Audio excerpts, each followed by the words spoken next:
hours in now, well, nearly an hour and a half into the show.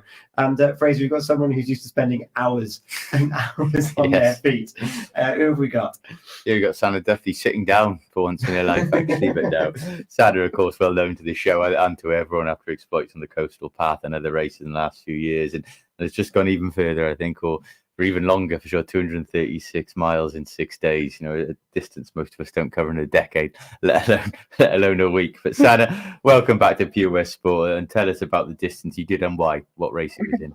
Well, thank you very much for having me, guys. So, yeah, on Monday the 4th, I started the journey down the spine of Wales across this mountain called the Dragon's Back race.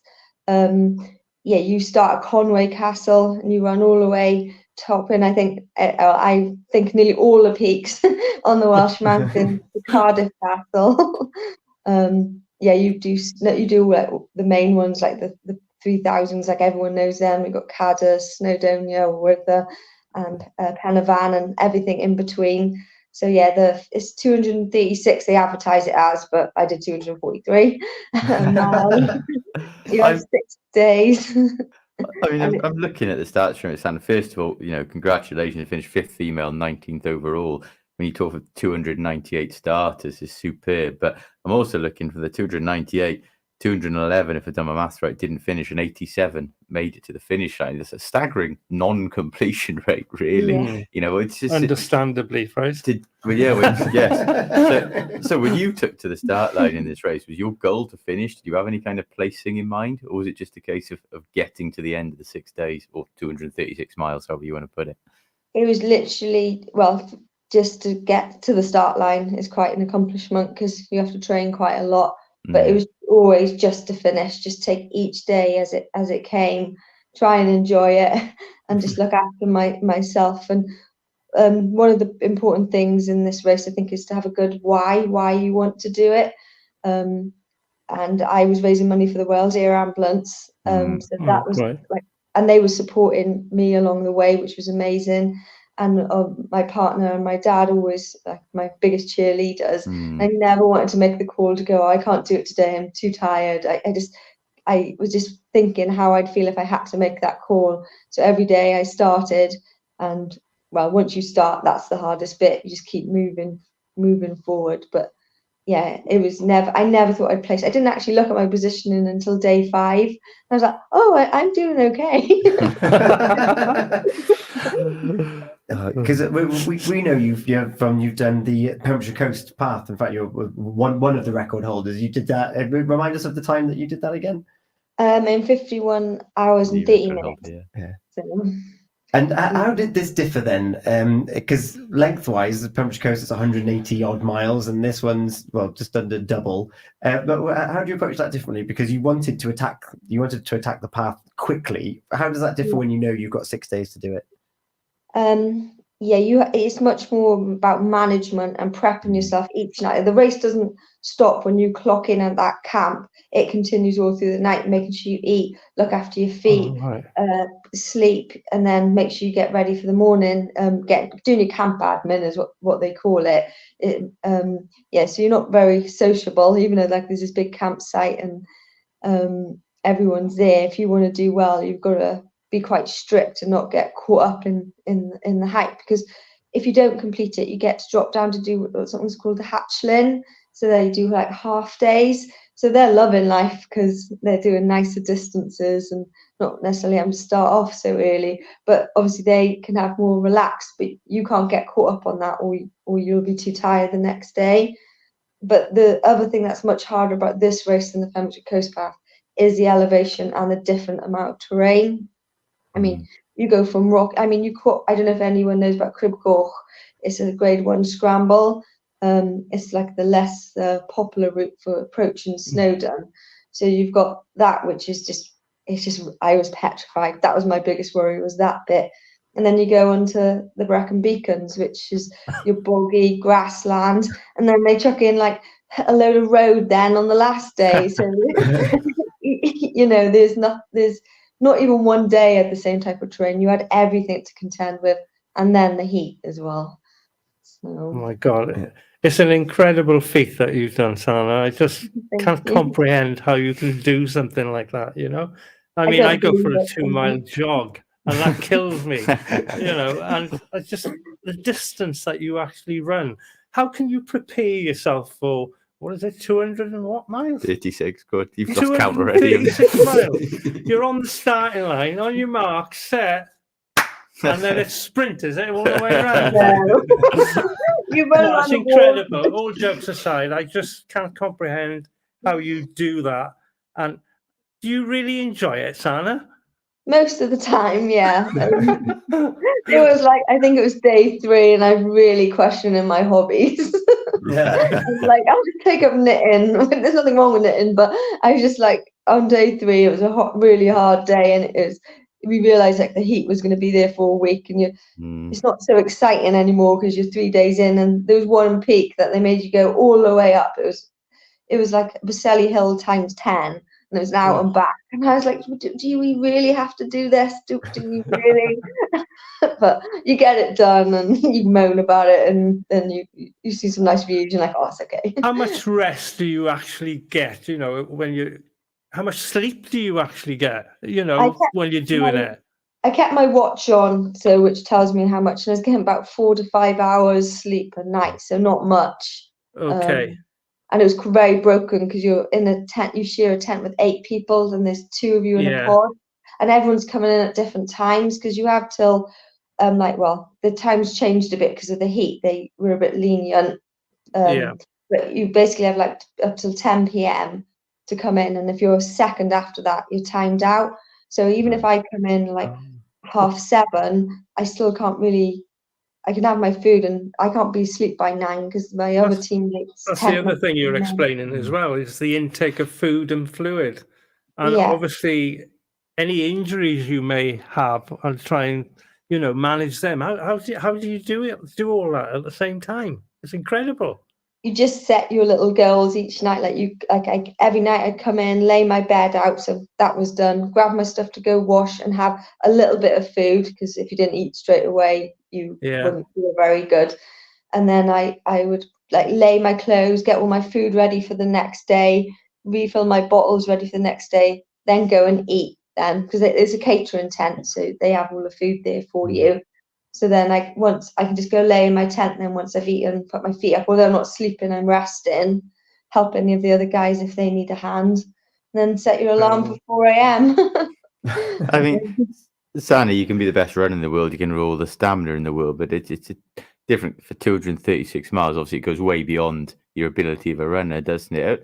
At what point in an event like that does it become purely mind over matter for you? Or is it like that pretty much from the start? No, I mean, days I did have the struggle of being scared on Cribgoch. It was like a general fear, but thankfully that was in the latter part of day 1. So I knew as long as I gave myself plenty of time to get over that, and I did that bit, I kind of then felt I'd be okay.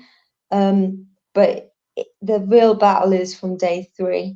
I think day 1 and 2, because that's they're 32 miles and 35 miles. So anyone that's entering this race will have done some ultras, and that's only a 70-mile ultra really. But after that, then your feet have been, even though it was hot, they get wet because it's mountain and going through streams. It's about managing all of that stuff and not succumbing to tiredness and keeping eating. Eating is so important, and drinking in the heat. Salt tablets were so paramount, and electrolytes. If you didn't keep on top of that, then you drop out. What is your goal? What's the next ultra run for you then, Sanna? I mean, this has got to be one of the longest in Britain, is it? You're going to tell us it probably is it? Well, don't tell me there's another one longer you're going to do it. No, it's not longer actually, but it's another line across another country.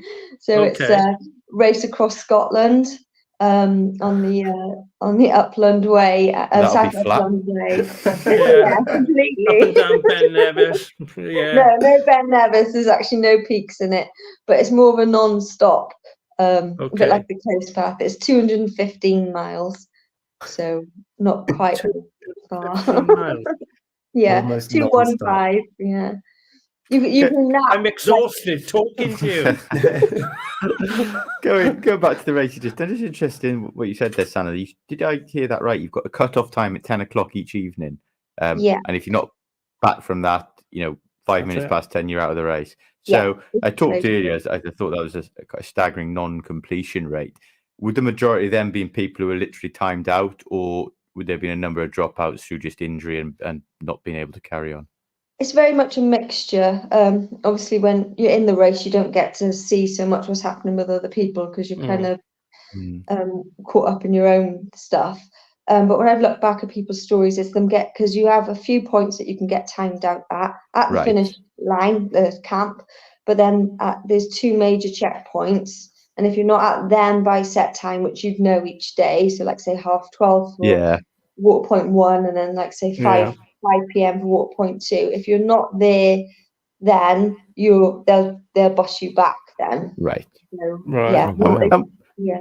And when you literally cross the line in an event like this, what's the feeling? Do you have elation and satisfaction, or at that point is exhaustion just taken over? Is it almost a sense of delirium and maybe only what you achieve sinks in a couple of days later?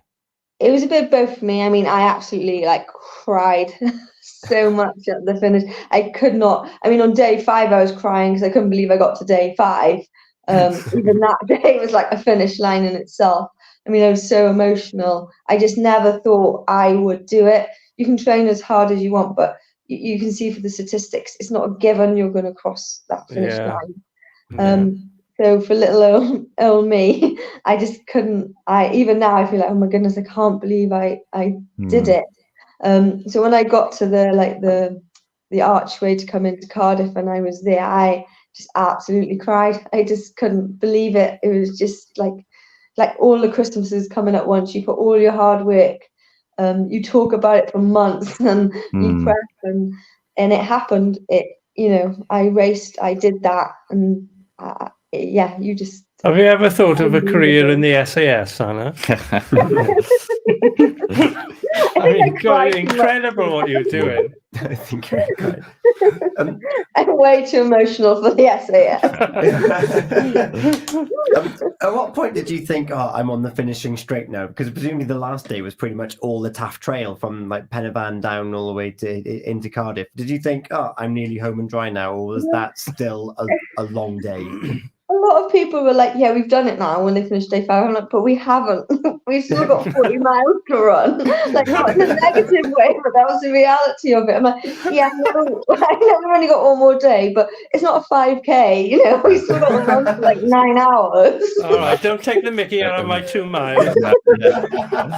Still a marathon and a half to go, isn't it? So I think they were like, yeah, but it's done. I'm like, but we still got a lot to do. But no, I think once I said to my dad and Andrew, because on day 5 they were quite worried about the heat. Yeah. Because obviously the fans have like basins, don't they? And it's one of the longest days. Like day 5, they make one of the longer days. It's like 71 kilometers. I'm like, cheers, guys. So they were quite worried. So there's quite a lot of panic in camp then. They're saying that it's going to reach 32 degrees.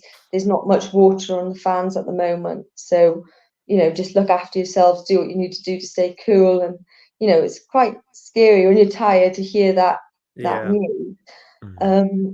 So I think when I got to the end of that day, I was like, well, it will be okay because we're going through towns now tomorrow, so there's always going to be water available, although you can't jump in the rivers in Merthyr Tydfil.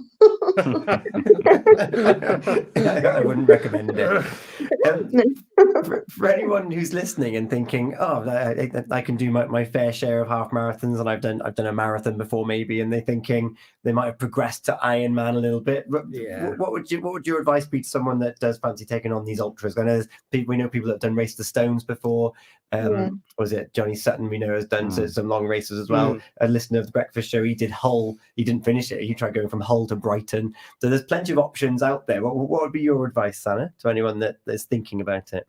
Take more than a year to train, because it does take more than that to condition yourself. It's more of a 2-year plan race if you've not done much like that before. Do the runs you don't want to do, because when I was on that start line some of the mornings, and I just put it back to the dark mornings when I was dragging myself out when I was tired that I didn't want to do. And I'm like, you've done this before, it's no different. So that's training when you don't want to train is important, but listening to your body. If you can go and recce parts of it, or at least mountains, do that, because nothing can condition your it's so hard on your quads. And look at other people that have done it. They will have loads of words of wisdoms that can help you through the things, and think of the things that you don't necessarily think about. But just go in and have a good your reason why is the most important thing, and you have to really, really want it. And only then definitely 100%. Yeah. And your why this time was the Wales Air Ambulance. You just told us you're going to try and cross country Scotland. Are you linking with a charity for that one as well? No, not at the moment. No. I mean, the Wales Air Ambulance, I wouldn't. Dragon's Back is quite an expensive race to do, and it was a competition I entered because I've always wanted to do it but never been able to afford it. So they selected me, which was an amazing opportunity, and that's another thing that gave me such a strong why. I was given this opportunity that I might never have again. Yeah. So I didn't want to do it half-heartedly. So I trained hard, and then I raced hard for the 6 days. Yeah. I suppose we won't be asked them, Fries. Oh no! never too late, Gord. I mean, you actually joke about that, Gord. Not saying that you're over the hill, obviously, H1. But I've always found when I look at these ultra running races that it's actually a great leveler in terms of age, isn't it? It's not necessarily, right. And you see that. See, I'm giving you hope here, Gord. And I see that in swimming events as well, where muscle memory. I think I was just swimming a local event last year with a 56-year-old guy won it. Against a lot of younger guys. That doesn't surprise me. Purely on muscle memory. What about this though? Because this is obviously another level up again. What kind of age range? What were the oldest competitors involved in this one, Sanna? There was a guy called Bob from America. I can't remember which area. He was 70. My God. And he completed it. No, Bob didn't quite complete it, but he started it. But no, there was some. There was a guy actually called Owen. He came 5th as well, and he was like 48. And he's like, I know that's not old, but it's not what people. Well, Fraser's 40 now, so I'm 60. So I've got 8 years. Yeah. I didn't get to talk to a lot of people like I sometimes do in races in this event. I bet you didn't have much time, really, did you? Well, that's the thing. I wasn't with the top people. I did get to run with some of the winners, which was an amazing opportunity. That was because I know some of them from other races. Like they're just another level, and it was nice to share some miles and chat with them. But I was never with the other the people that had groups either. So I didn't quite have the camaraderie that people sometimes make in Dragon's Back. But then it meant that I had to keep pushing myself. So, I didn't mind. But, and there was a guy actually called Henry. He was quite funny. At the start, we met him, and he's quite like this posh Norfolk farmer. By the end, there was no poshness left. But and he was late 40s. He was the Welsh mountains had torn him up. I love that'll lead him. Yeah, the characters you find all up a bit. You always need someone like that on any event. It's like someone to release the tension a little bit of everyone else. Yeah. Well, Sanna, thank you so much for joining us and telling us of that adventure. Toby's cajoled himself into signing up for Ironman, so you never know in a couple of years' time, because we had Mark Edwards on you're talking Ironman last week, weren't you? So he might have signed himself up for that. So who knows, in a couple of years' time, when he's in his late 40s, he might enter this one as well. Prime age. Yeah.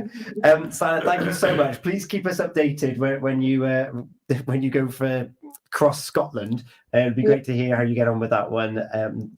More similar to the Pembrokeshire Coast, as you said, a bit of a speed run. And thank you so much. It's Sanna Duthie, 230. Well, how many did you do in the end? 243. 243. Just for good measure. Yeah. Thank you so much. Good job you didn't have to do a lap of honor, wasn't it, Sanna?